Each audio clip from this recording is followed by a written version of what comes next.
bernama Frisly Herlin sudah banyak dikenal oleh masyarakat luas. Berkat keterlibatannya sebagai host dalam program Kakak Beradik Podcast, Dara berusia 21 tahun itu semakin dicintai oleh banyak kalangan, khususnya para anak muda. Namun siapa sangka di balik popularitas yang sudah diraihnya, Frisly memiliki masa lalu yang kelam, di mana ia pernah menjadi korban bully teman-teman sekolahnya semasa duduk di bangku SMP. Perundungan yang didapatnya semasa bersekolah membuat Frisly tumbuh menjadi sosok yang kurang percaya diri. Pengalaman buruknya itu bahkan sampai membuat Frisly takut untuk menjajal dunia musik. Padahal bernyanyi merupakan hobinya sejak kecil. Beruntung Frisly memiliki orang tua dan sahabat yang selalu memberikan dukungan hingga ia bisa bangkit dan berkarir sampai saat ini.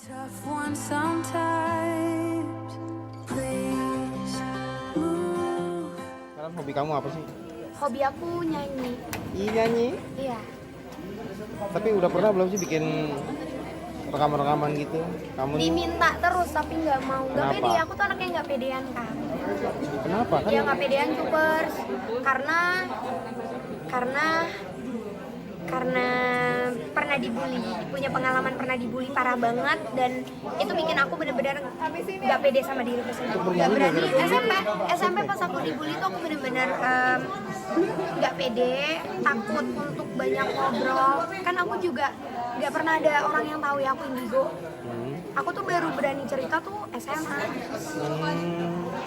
Jadi kalau sama mama aku kan apa-apa ngadu, apa-apa tuh ngomong sama mama karena emang sedekat itu sama mama.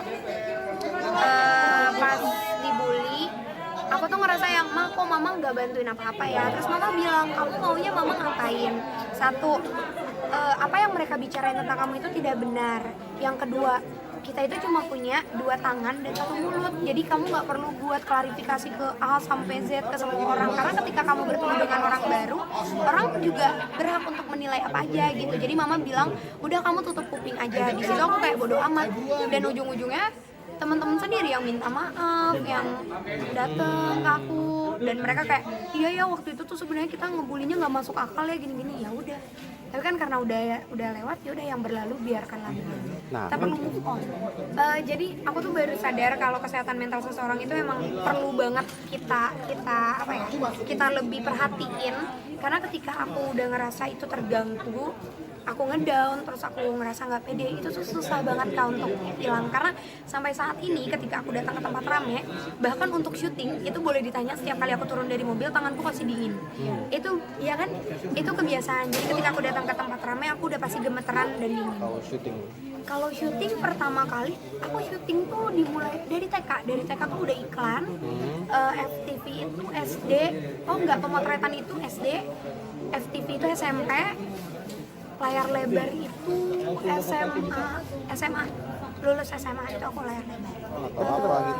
Kebetulan aku emang karena pernah ngerasain sinetron dan capek banget, drop. Sebenarnya aku mensyukuri itu, tapi di lain sisi ngerasain capek dan dropnya tuh gampang banget, jadi milih buat kayaknya enggak deh gitu. Jadi kalau film dan FTV sih masih ngambil, tapi kalau misalnya kenapa akhirnya nyemplung ke horor, karena ketika aku cerita tujuan aku bikin YouTube apa, ternyata banyak teman-teman yang nyampe ke apa yang mau aku sampaikan gitu. Karena kan tujuan aku bikin YouTube Frisly Herlin itu lebih ke menceritakan tentang sejarah, biar anak-anak seumuran aku, ini nggak bohong ya, anak-anak seumuranku tuh udah bodo amat gitu sama tempat-tempat sejarah. Kita tuh lebih tertarik sama tempat-tempat yang hype dan lain-lain gitu. Dan aku malah tertarik untuk datang ke tempat-tempat sejarah untuk mengingat lagi dulu tuh seperti apa sih perjuangan bangsa Indonesia sampai akhirnya kita berhasil merdeka. Udah pasti mama papa tuh udah pasti. Terus sosok lainnya itu ada Marsha, dan aku juga punya sahabat yang nggak pernah ninggalin aku, namanya Ike. Nah dia tuh pokoknya kalau udah mulai teman-teman aku banyak yang nge-hate, dia tuh orang yang udah nggak usah buka handphone ibaratnya gitu, nggak usah pikirin ini, nggak usah buka ini. Dan dia yang bisa temenin teleponan berjam-jam, jadi tidur gitu ditemenin telepon sama sahabat. Tapi emang selalu ikut kemana pun mau pergi syutingnya? Bahkan kalau boleh jujur, aku kuliah aja, aku kan sempat kuliah offline ya, sebelum aku kuliah online itu mama nemenin aku.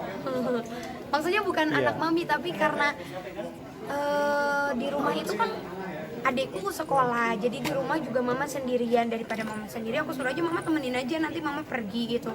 Selesai kuliah mama jemput lagi, kita ketemu lagi, baru kita jalan. Minta mama. Aku malah mamaku yang udah kayak, udah deh kak, coba sendiri gitu. Aku tuh kalau boleh sharing, maksudnya aku tuh baru jalan berdua ini ya, tapi pacaran aja ditemenin mama, jadi mama tuh selalu menjadi saksi.